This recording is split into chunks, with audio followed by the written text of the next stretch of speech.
Welcome, my listening friends. This is After the Storm. Yes, America has fallen, dragging Canada with it. The world has been at war. The ice covered the earth. The trees fell. And we have come out of it. With me, part of After the Storm, is my co-host, Terry. Terry? Wake up, Terry. Are we still keeping in this low tone? Yes. Stay in your role. You Sorry. have a lane. Do not cross the dotted I line. wanted to take this opportunity to talk about me. What is it that you felt like sharing or felt compelled to share? Well, it's been a few years, Terry, and we've been doing this a long time.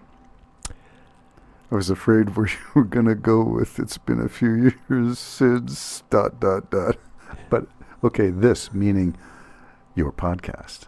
Yes, and Okay. I have totally forgotten Where you were going. what I was going to go with this. But But I did want to say, as George Harrison once said, all things must pass.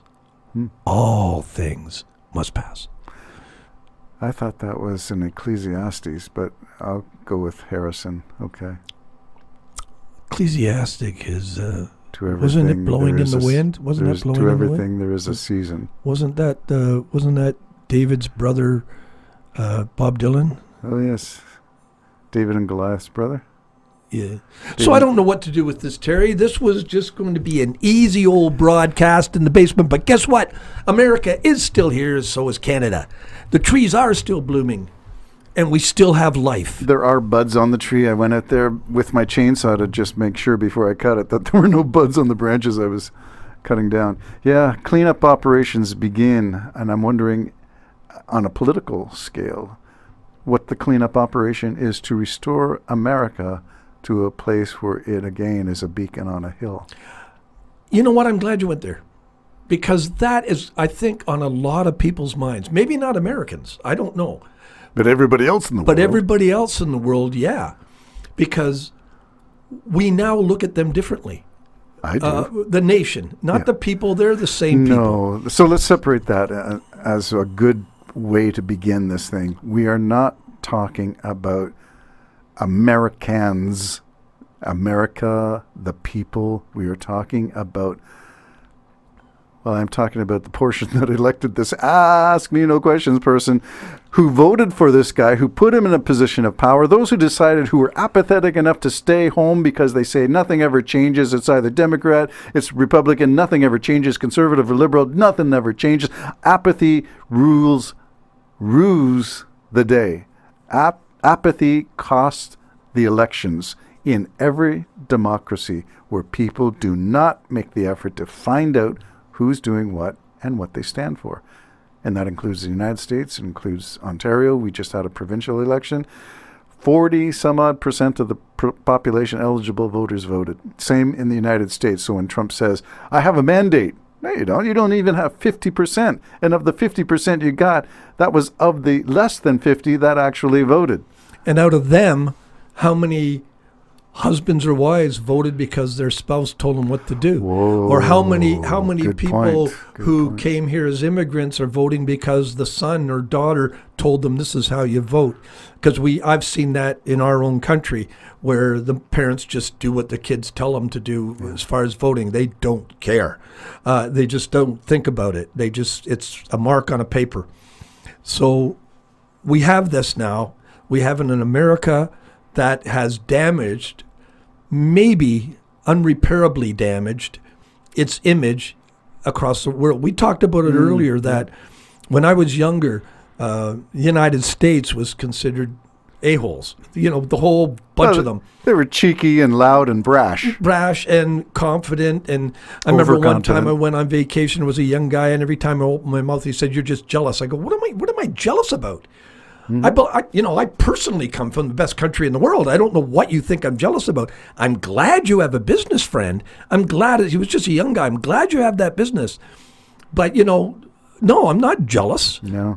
Maybe at that time I even had my computer company. Let me quote Jesse Waters from the Five in that Fox program, who said regarding Trump's talking about Canada becoming the 51st state. Jesse Waters said, and they don't want to become part of us. Well, that makes me want to take them over even more. Yeah, and this attitude, which is an attitude that probably has befallen many a nation, because I think even Rome, the most powerful nation in the world, was just absolutely slapped across the top of the head by a bunch of actual hooligans. savages coming in from the north. Whoa, and taking them over because they were overconfident. Yeah.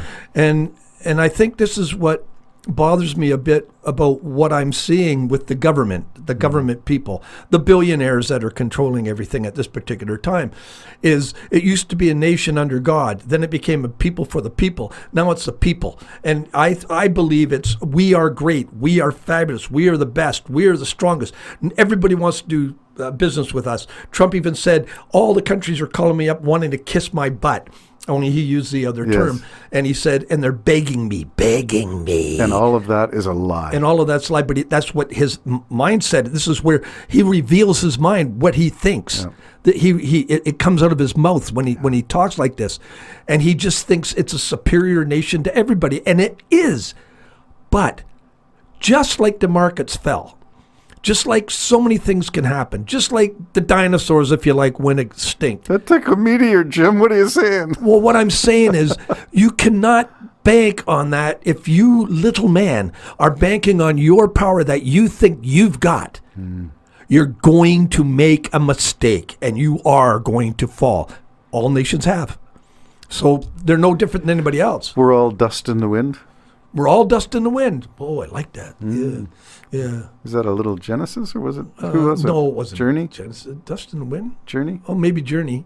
No? Maybe it was Genesis. I don't know. Oh, okay.